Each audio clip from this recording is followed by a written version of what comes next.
my opinion, they're just performing. They're just performing. It's not I under or over. because I'd expect them to go on a run of good form and then a run of bad form, which will keep them just in the middle of things. Hmm. Yeah. Yeah. Newcastle's underperforming. The crazy thing is Spurs is overperforming. At 11th? They were lower than Man United last season. That is true.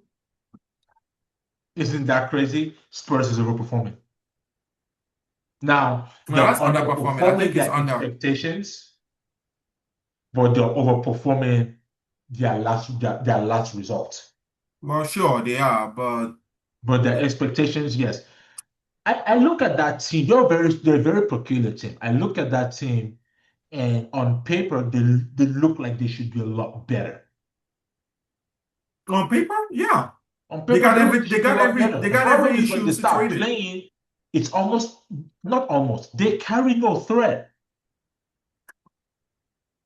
Well, I think the biggest issue that they have is as much as they try to fix the Madison issue with Simmons, is just not Madison. Madison just is a better playmaker than Xavi Simmons. Yeah, that's true. Also, Xavi Simons is still learning the league. Hmm. I think he has a lot of upside to him. Do you feel like Thomas Frank will get enough time? Well, I mean, if you're going to fire Ange, he shouldn't, but he would. Okay.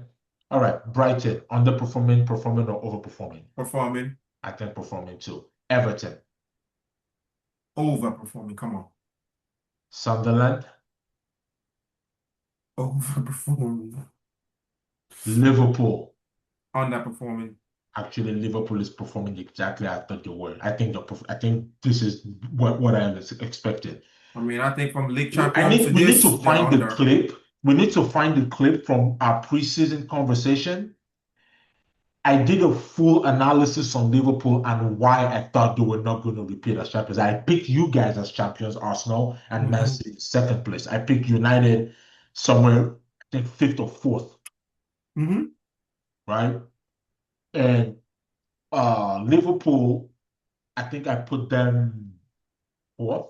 It was Arsenal, Man City, Chelsea, Liverpool, and Man United and Liverpool. I can't remember exactly, but I put them right on top of each other.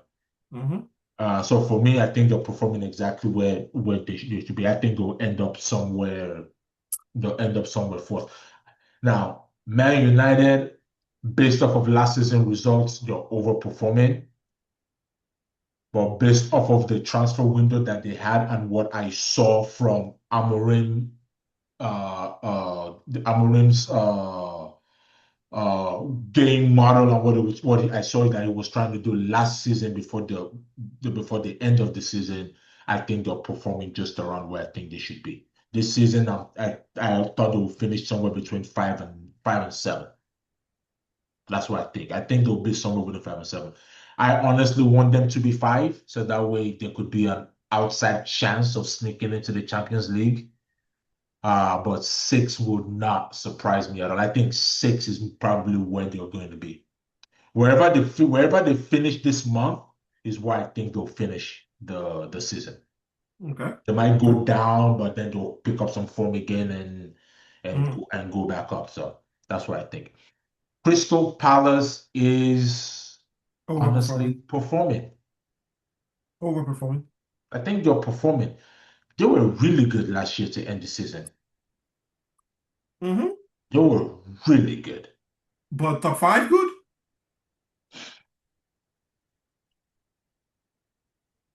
Yeah, I think performing. I think they're performing. Okay. They're about to hit a snag of a poor run of form, and that'll be interesting to see how they handle it. But I think they're Okay. Okay. Chelsea is performing. Yeah, it's just his performance Chelsea's expected. performing. Aston Villa is overperforming. Hell yeah.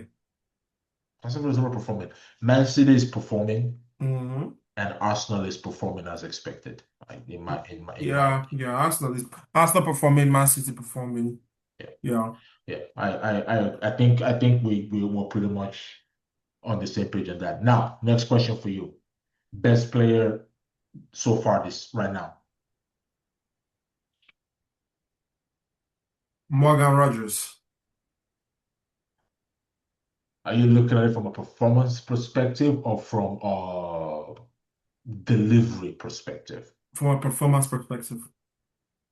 Okay, Morgan Morgan Rogers Rogers is right good. now, Morgan Rogers has he, been good. he's probably he's probably the best attacking mid in well, yeah, attacking mid, yeah. I mean, I'll put him for and Bruno up there. Oh, Foden. big shout for them. Foden. I'll put in Foden up there Big with shout for Bruno. Foden. Yeah, because I Morgan don't know if Rogers I right put now has Morgan been Rogers. I think I'd go. I think my option is very boring, mm-hmm. but Erling Haaland. Mm, push out.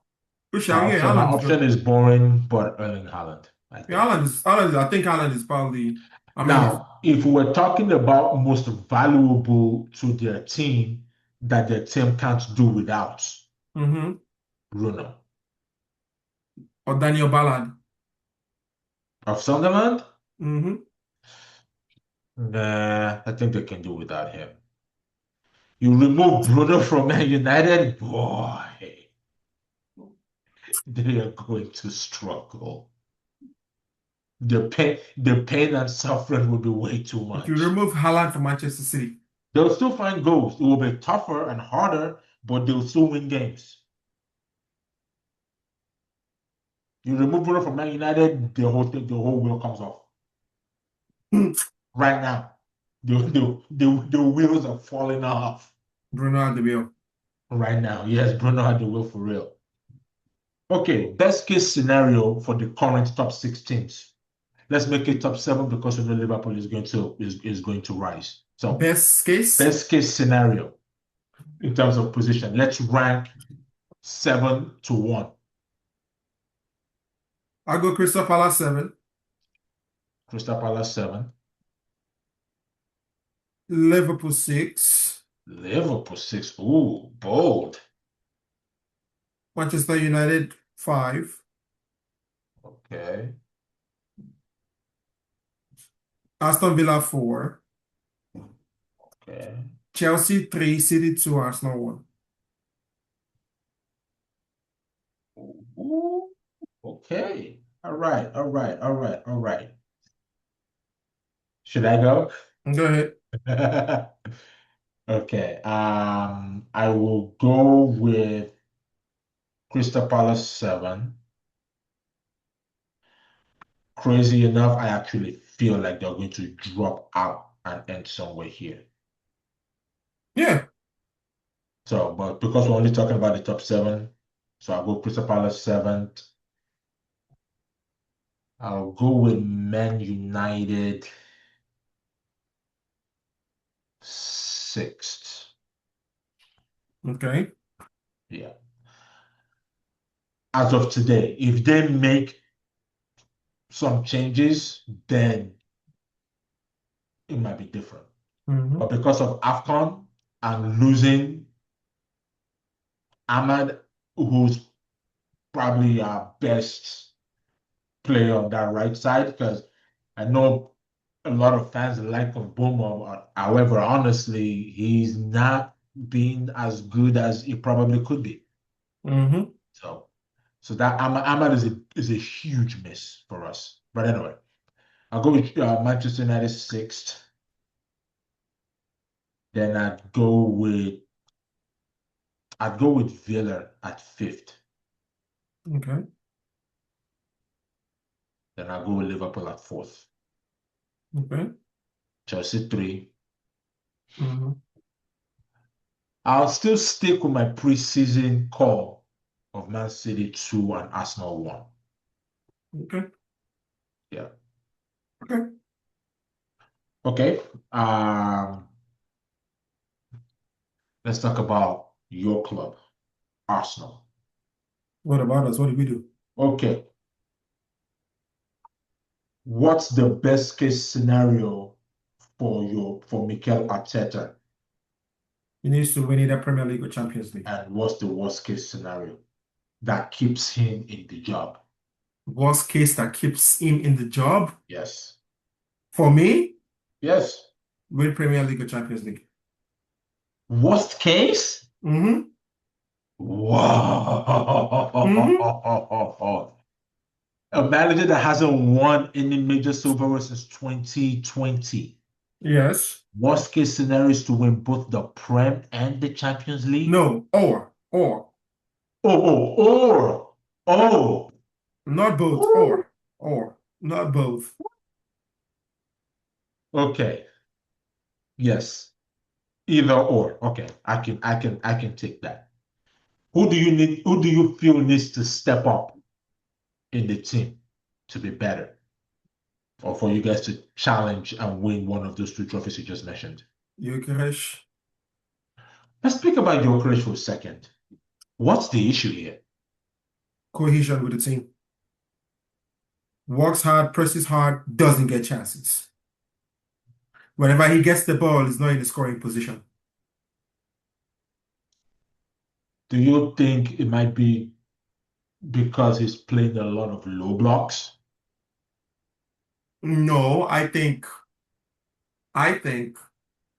he's the team does not know how to play for the striker. Because when Jesus comes into the game, then we saw against Wolves. Jesus interacts, he goes to the left, Martinelli goes central, and everybody just plays wherever you're found.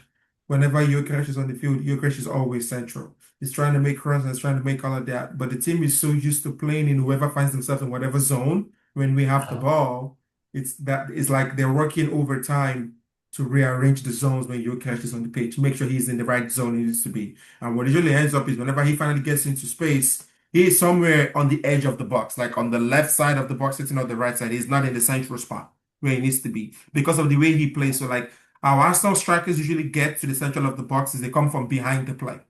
They play the ball and the striker is trailing. Marino is trailing or Jesus is trailing. Jokic is already ahead of the play. So by the time the ball gets forward, he has to move out of the center of the play so that people are occupying the goal. So I think there's a cohesion issue that the team has playing with him. With Could Gyökeres it play just be style. a situation of time? I think it's time. And I also think one big issue for Gyökeres is our best playmaker has not played with him for too long because the other guy has been injured. Has been mentioned. Okay. Apart from that, so assuming your courage needs a bit more time, how do you guys get goals?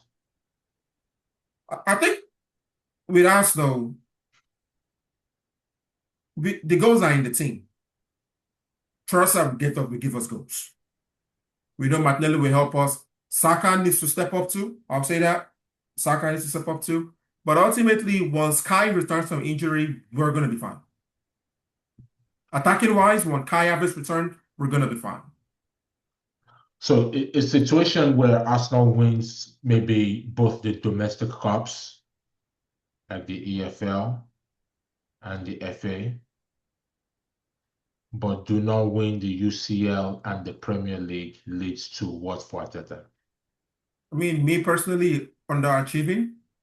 But it depends on how you don't win the Premier League and the UCL. If you don't win the Premier League because of circumstances that we can control, let's, for example, the biggest one that Arsenal goes over is VAR and refs. Most teams suffer that. If that's the reason why you don't win the league, but your performance should have won you the league, I'll forgive you if you win both those other two. But I think as Arsenal fans, I don't really care for EFL or FA Cup. I don't care for it because the last couple seasons, whenever we got out of the Europa League or we got out of EFL, we were always, well, this is just more time for us to focus on the main event. And so now we go out and we get Andrea better. You get seven signings that help the team. They're just not fillers. These guys are active good players. I think it'll be very hard for most Arsenal fans to look at us this year without Champions League or Premier League and still want Arteta there. At this point, it becomes a matter of I don't think you can do it. Well, whatever the case ends up happening at the end of this season, there's no denying that he really took this team very far. No, I think okay. Fandom aside, if I'm Arsenal's owner, I'm not firing Mikel Arteta anytime soon. I cannot tell you who I would hire to replace him.